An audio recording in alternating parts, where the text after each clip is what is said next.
L'impact d'un scénario noir sur les marchés financiers serait désastreux, il faut bien s'en rendre compte. On a beaucoup d'investisseurs avisés, des investisseurs aux cheveux blancs qui ont tout connu sur les marchés financiers, qui parlent d'un scénario noir qui arriverait fin 2022, voire 2023. Euh, alors, ça donnerait quoi finalement en termes de rendement sur les marchés financiers? Bah, ça donnerait des valeurs de croissance qui iraient jusqu'à moins 95%. Calerait. Il y en a certains d'entre vous qui sont investis dessus, ça serait du moins 95%. On aurait du CATEC. CATEC, ma première position dans mon portefeuille, aujourd'hui je suis à moins 40% à peu près. Euh, sur ses plus hauts, elle est peut-être à moins 55%. Et ben, ça serait pareil, éventuellement du moins 95%. Et toutes les valeurs de croissance subiraient une correction absolument affligeante. Il faut bien s'en rendre compte. Euh, et des valeurs solides, des valeurs comme Hermès, voilà, des Kering, le luxe hein, pour les valeurs françaises, elles subiraient des corrections de 60 à 70% sur les marchés financiers. Donc le rendement sur le portefeuille serait désastreux pour énormément de personnes. On est encore sur des plus hauts. Bien évidemment, au début, on vit le crash. Imaginons qu'on connaisse déjà le futur. Donc on vit le crash. Mais en fait, on ne sait pas que c'est un crash. Ça commence toujours par un bear market. Il faut toujours que les marchés financiers commencent à descendre. Et donc là, à ce moment-là, on n'y croit pas trop. C'est un bear market. On est sur des moins 30% environ. Et puis à ce moment-là, comme l'économie, elle va mal, mais pas trop, on commence à avoir finalement des ratios de prix-bénéfice pour les marchés actions qui sont assez intéressants. Et donc on se dit, bon, bah, comme la liquidité finalement, elle, intéressante à garder sur un compte en banque, et ben dans ces cas-là, ce qu'on doit faire, c'est tout simplement investir cet argent sur les marchés financiers. Au vu des ratios, on ne prend pas trop de risques. De toute façon, tout va plutôt bien. Ça va.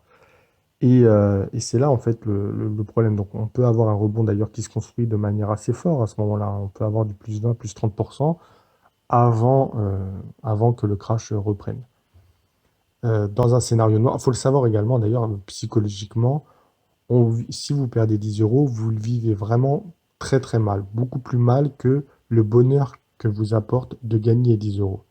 Donc, quand les marchés financiers subissent un scénario noir et que c'est un crash vraiment très très fort, à chaque fois que vous allez avoir un rebond, vous allez être content, mais à chaque fois que le rebond va se faire dissiper dans les semaines qui arrivent et que le crash va atteindre des plus bas, mentalement, ça va être très très très dur. Vous allez le vivre beaucoup plus mal que chaque fois que vous allez vivre le bonheur que vous apportera finalement les rebonds derrière. Et ça peut durer 1 an et demi à 2 ans. Donc il y a beaucoup de personnes qui généralement craquent à ce moment-là, hein. Forcément, on a travaillé, on travaille dur pour gagner cet argent et puis on n'a pas envie de le voir partir en fumée. Donc là, ce qu'il faut bien vous rendre compte à ce moment-là, c'est que si vous rentrez aujourd'hui sur les marchés financiers et que vous avez des petites sommes, c'est pas forcément très grave. Vous pouvez pas vous permettre, si vous voulez, d'attendre un scénario noir. Un scénario noir, vous savez pas s'il va arriver demain. Ça peut mettre 10, 15, 20 ans à ce qu'il arrive, donc vous pouvez pas vous le permettre en fait finalement. Mais si jamais vous avez des portefeuilles qui sont beaucoup plus importants, avec des plus de capitaux, si vous avez des moyens financiers qui sont assez importants, dans ces cas-là, il faut quand même faire attention. Parce que si vous vous prenez du moins 70% sur votre portefeuille, vous allez mettre vraiment très longtemps à vous en remettre financièrement. Et peut-être que vous avez des projets voilà, dans 5 ans, dans 6 ans, à aller voyager, à vous marier. Enfin, il y a peut-être éventuellement des projets où vous faire plaisir avec une belle voiture, une belle montre. Faut le prendre en compte. Vous pouvez perdre 10 ans. Si vous êtes aujourd'hui investi, si on a un scénario noir, on peut perdre 10 ans. Voilà. On pourra retrouver ces niveaux-là dans 10 ans. Donc, c'est pas anodin. En cas de scénario noir, hein, c'est vraiment, on parle d'un scénario noir. Moi, par exemple, comment je vis la chose aujourd'hui, je le vis plutôt bien dans le sens où je suis conscient de ce scénario noir. Je sais très bien ce que mon portefeuille vaut aujourd'hui et je sais très bien les risques qu'il compose. Voilà. Et je suis très à l'aise avec ça. En revanche, même si sur mon portefeuille, vous voyez une faible diversification dessus, j'ai une diversification de marché. C'est-à-dire que je suis sur les marchés financiers, mais je suis également dans l'immobilier. Aujourd'hui, les obligations, ça ne vaut pas le coup, il ne faut pas y toucher. Il y a également les matières premières, comme l'or. Moi, j'aime bien la matière première, l'or. Je pense que finalement, c'est la seule et unique vraie monnaie, mais un jour ou l'autre, on en reparlera de toute façon. Je pense pas en 2022, mais un jour ou l'autre, je ferai une grosse vidéo vraiment dessus. Mais voilà, l'or, c'est, je pense, même si c'est pas le moment, là encore une fois, d'acheter de l'or aujourd'hui, je pense, hein, personnellement, au vu de la dépréciation de l'euro, je pense pas que ce soit le bon moment d'acheter de l'or aujourd'hui. Mais l'or, je veux grossir ma position en or. En or physique, je parle bien de l'or physique que vous mettez à la banque dans un coffre. Pas jamais chez vous d'ailleurs, hein, mais dans un coffre, en banque, voilà. Et, euh, et je pense que voilà, il y a différents, donc, il y a différents marchés. Et avoir une diversification de marché est plus importante qu'avoir une grosse diversification au sein de votre portefeuille. Comment je vois les choses? Personnellement, je pense que quand vous n'avez pas beaucoup d'argent, vous pouvez commencer à construire, voilà, en mettant 500 euros par exemple tous les mois sur les marchés financiers, vous pouvez vous construire un portefeuille qui, lui, va rapporter du rendement plus tard. On n'est pas pressé, hein. L'idée, c'est pas de devenir riche comme ça en 5 ans, mais plutôt 10, 15, 20 années derrière. Et là, vous allez commencer à avoir un capital, un portefeuille qui non seulement va grossir, grossir, mais en plus offrir un rendement, offrir un peu de dividendes, et donc vous allez commencer à pouvoir vivre de mieux en mieux en fait.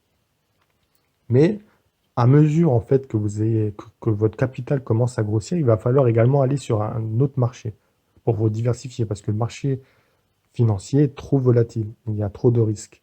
Et donc, à un moment donné, il va falloir aller, moi je pense, hein, dans l'immobilier. L'immobilier, on connaît, c'est la pierre, c'est super intéressant, vous en avez besoin, tout le monde a besoin d'un toit, donc de toute façon c'est utile.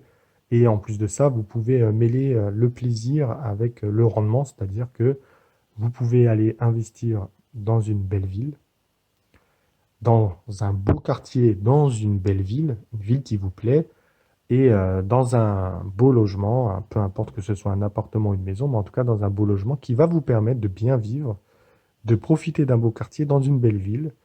Moi, je préfère acheter une résidence principale plutôt qu'une résidence secondaire ou plutôt que de le mettre à louer. Je préfère investir dans un bel appartement dans lequel je vais profiter, hein, je vais en profiter, une belle vue, je sais pas moi, au bord d'un lac, au bord d'une rivière, mais avec des restaurants peut-être un petit peu à côté, enfin quelque chose avec des promenades, avec du divertissement, un opéra ou autre. Je préfère, moi, lorsque j'investis dans l'immobilier, profiter finalement de cet investissement plutôt que de mettre quelqu'un d'autre dedans et de récupérer une rente.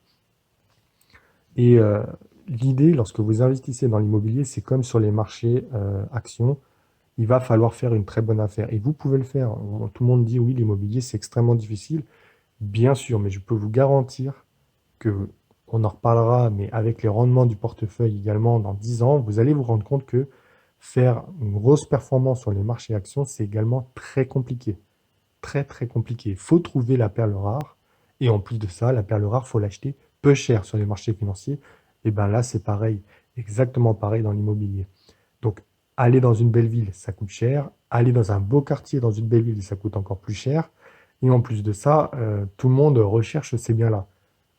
Mais après, c'est comme les marchés financiers, vous avez toujours des secteurs qui sont un peu dépréciés, vous avez toujours des secteurs qui sont moins recherchés à l'instant T, et dans ces cas-là, vous pouvez en profiter. Personnellement, je suis une personne qui déménage beaucoup, qui change de département régulièrement, je me laisse porter au fil du vent, et je vais là où les affaires sont, je pense, en tout cas. Et aujourd'hui, lorsque vous investissez dans l'immobilier, il faut que, avec le prix d'achat, de l'immobilier, plus les frais d'agence, plus les frais de notaire, et ben, que vous ayez encore gagné de l'argent lorsque vous signez chez le notaire. Dès que vous signez chez le notaire, si votre appartement vaut, je sais pas moi, 120 000 euros, il faut, avec les frais d'agence et les frais de notaire, l'acheter 100 000 euros maximum. C'est très difficile, mais vous pouvez le faire. Je vous garantis que vous pouvez le faire. Et en fait, ce qui va se passer à ce moment-là, c'est que vous allez avoir une création de richesse tout de suite. Vous allez donc, par exemple, dans cet exemple-là, hein, avoir 20 000 euros d'office. Voilà, si vous revendez le bien au prix du marché, c'est 20 000 euros tout de suite qui rentrent dans votre poche. Et en plus de ça, vous profitez donc d'un bel appartement dans une belle ville, dans un beau quartier, dans lequel il y a beaucoup d'attractivité et des choses que vous pouvez réaliser vous-même à pied ou en petite trottinette électrique. Bref, vous n'êtes pas obligé de vous encombrer avec une voiture et dans les bouchons. Donc ça, pour moi, c'est le top. Ça, c'est ma vision, hein. Tout ça, c'est personnel, mais pour moi, c'est le top. Et en fait, donc, à mesure que votre portefeuille grossit sur les marchés financiers, vous avez donc ce levier avec la dette, vous pouvez acquérir en fait de l'immobilier sans forcément ramener beaucoup d'apports.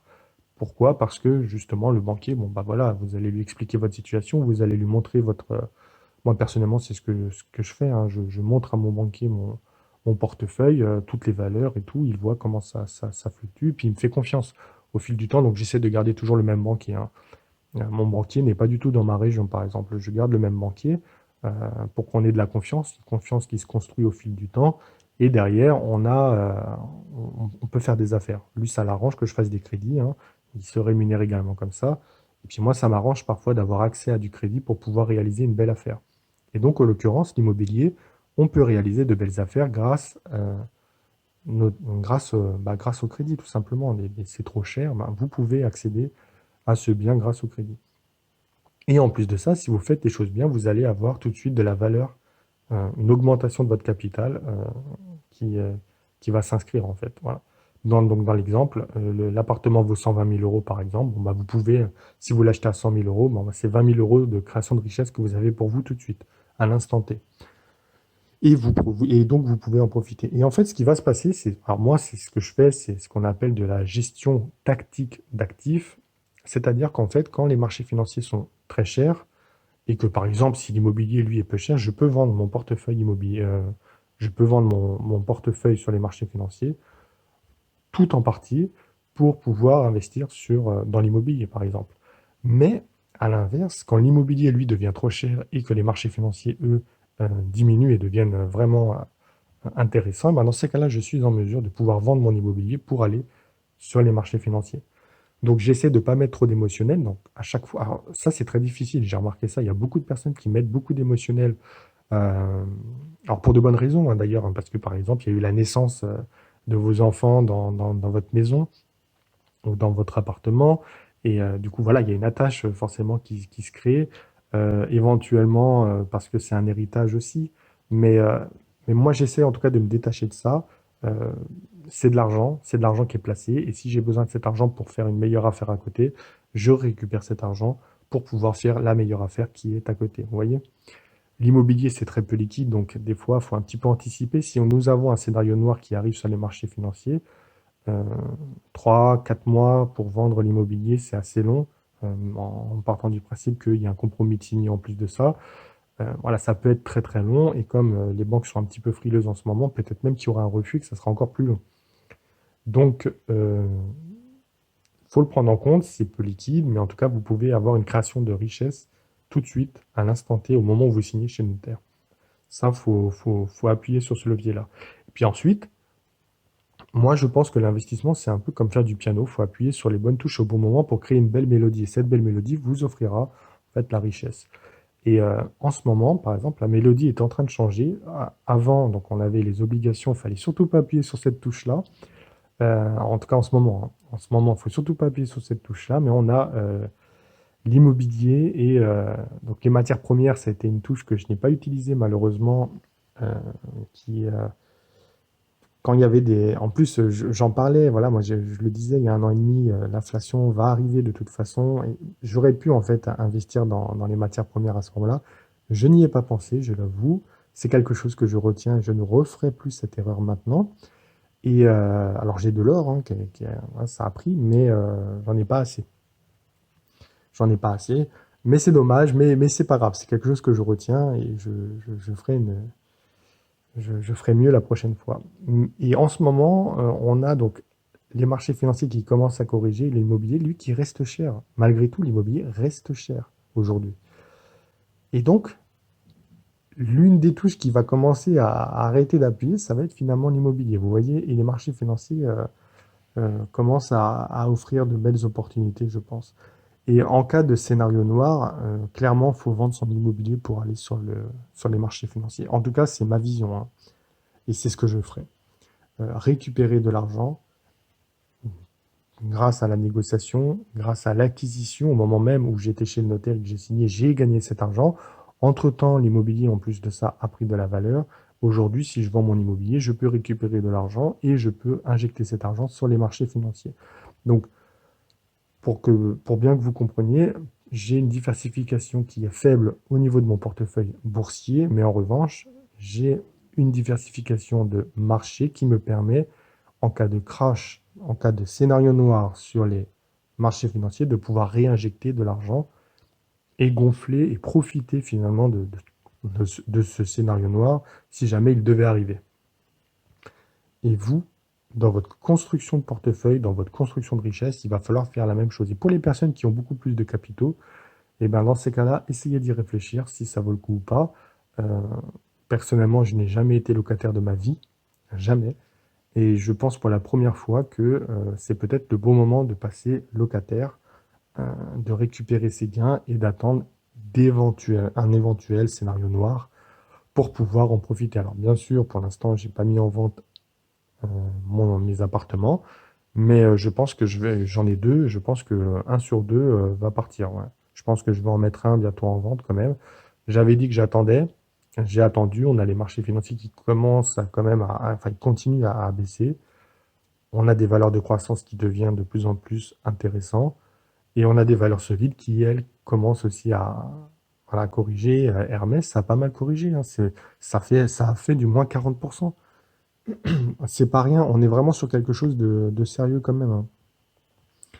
Donc voilà, donc dans votre construction de portefeuille, dans votre construction de richesse, il y a la diversification sur les marchés financiers, mais il y a également la diversification de marchés, enfin, de marchés. Et n'oubliez pas que l'immobilier, c'est un levier que vous devez utiliser à un moment donné et pas forcément faire de la location. Moi, je pense que c'est pas forcément la meilleure chose à faire, surtout pas en ce moment. Mais vous pouvez en profiter, vous pouvez mêler plaisir et investissement, rendement, et derrière, eh ben, si jamais il y a un scénario noir sur les marchés financiers, forte volatilité sur les marchés financiers, bah, vous pouvez récupérer, vendre votre immobilier, récupérer du cash pour aller investir là où ce sont les bonnes affaires. 10, 15, 20 ans, et vous pouvez vraiment gagner énormément d'argent si vous savez utiliser ce levier et faire de bonnes affaires à la fois sur les marchés financiers et à la fois dans l'immobilier. N'oubliez pas, vous pouvez vraiment, vraiment augmenter votre richesse de manière significative.